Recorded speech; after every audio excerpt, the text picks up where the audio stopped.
Good, okay. Well, thank you. The next question leads on from that somewhat. We've had a lot of people actually send in questions to the website and on Facebook on this subject, and it's about grassroots campaigning. And you've both talked about how we need to be distinctive, get our messages across through our parliamentarians and through the media and all sorts of ways, and things the President could do.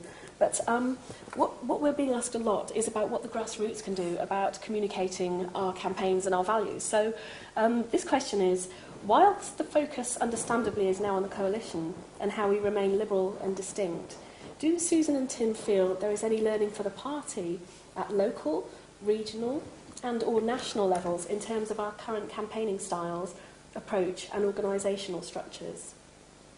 Perhaps you'd like to go first. Yeah, sure. That's a big one, really. I mean, I think the critical thing is that we're on 57 seats in Parliament now. Now, many of us would have hoped to have had a lot more than that. But when I joined the party, we had 17. And not long before that, we had 6. So we've had major steps forward and strides forward over the last 2 or 3 decades, in particular over the last 15 years, in terms of our parliamentary representation, our ability to win elections, not just in Parliament, but at local government level as well. So I'll tell you what, we start by not unlearning how to campaign. We start by not reinventing the wheel and understanding what it is that works. And we're very, very successful at fighting on the ground and winning elections against the odds. We have to learn from you. We have to learn from our experience of campaigning in local councils, in the Welsh Assembly and the Scottish Parliament, and make sure we bring those to around the country and make sure you distill the success in one area and bring it out in others. In my patch, in Westmoreland and Lonsdale, we're proud that we got over 60% of the vote, biggest Liberal Democrat vote share in mainland Britain, one less than the Orkneys and Shetland, but it doesn't do to upset or outdo the Chief Whip, does it? In the end, that wasn't an accident, and campaign victories are never accidents. You can sometimes lose by accident, but you never ever win by accident.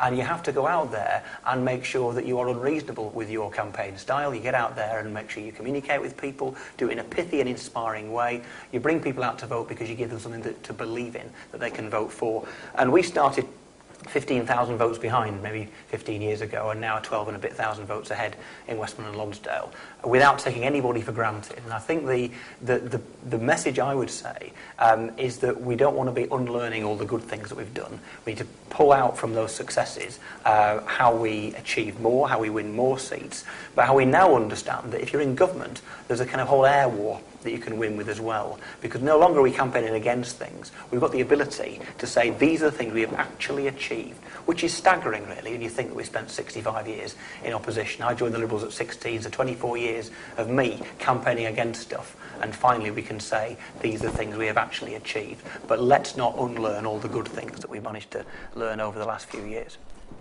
Thanks, Tim. And Susan? Well, I mean, let's be honest. The results at the last general election were disappointing. We thought we'd do a lot better than 57 members of Parliament. And I think there was a state of shock the next day when we looked at the actual results. And I don't think we can say that's because we got the campaigning so completely right. It suggests that we have to learn new ways of campaigning and we have to adapt to the times. There's some great things that we do. I mean, I don't think anybody goes out on the doorstep like our party does, but I suspect we've got to do more of that. There has been a tendency to sort of try and substitute now often leaflets for physically being on the doorstep and having presence. So, I mean, I think there's some things like that. And I say that not because I'm sitting, having come up with this idea myself, but I've been going around the country talking with local campaigns, ones that have been successful and ones haven't.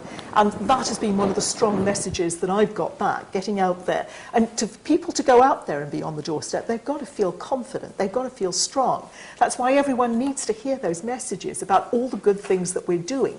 They can stand on their doorstep and feel confident that they can argue their case, and I think that's going to be crucial. But look, we also need to move into the 21st century. The other parties have been able to get a leg over on us in their ability to do electronic campaigning, to use social networks, to use Twitter. They've got a whole range of technology. And what frustrates me with our party is we go and we look at each local party and tell them, you need to work out how to do this modern campaigning. You need to understand, find people locally who can handle all of the technology and deliver it. What the other parties do is they work out how to do that centrally. and then hand down an easy-to-use package that's to their local party. And I think that's where we have got to be. We've got to do, it's going to require fundraising. It's going to require, an extensive amount of work, lots of consultation with local parties, because, again, local parties have so much knowledge. But we have got to make sure that every one of our local parties find it as easy as possible to use as many techniques as possible, and that the burden carrying has to be done very largely at the centre. So what you have locally is easy and friendly, and anybody can use it who is an activist within the party. So I think we've got a lot to do. We are brilliant in many ways, and we have some superb staff, but we need to back them, we need to resource them, and we need to recognise that the other parties have vaulted over us by essentially, finding a way to invest in a lot of modern techniques, and we've left local parties scrabbling around to catch up. It's not fair. I want us to fight on a level playing field. Okay, thank you. Nothing more to Just say. I'll just throw in a quick word about new campaigning. Is that all right, Helen? Yes. I think that New campaigning, is that? we're talking really about the kind of the use of the electronic technology out there and new media in particular. Cowley Street and the campaigns department will be the source of many great ideas. Most of Cowley Street's best ideas they've kind of picked up from being out there in the field. I think the thing I'm most proud of in terms of our election result in Westmoreland and Lonsdale is the fact we had the highest turnout amongst under 24-year-old voters in the country, and if we believe ears, 82% of them voted Liberal Democrat.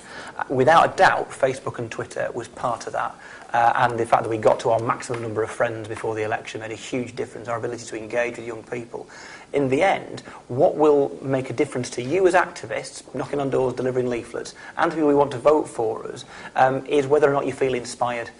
What's your morale like? I don't know about you, but my energy levels and my ability to work hard are dependent very much on how much my morale is at that time. And I think believing what we're doing in government is right, believing that what we stand for as a party is distinctive and worth fighting for is actually a critical part of the argument.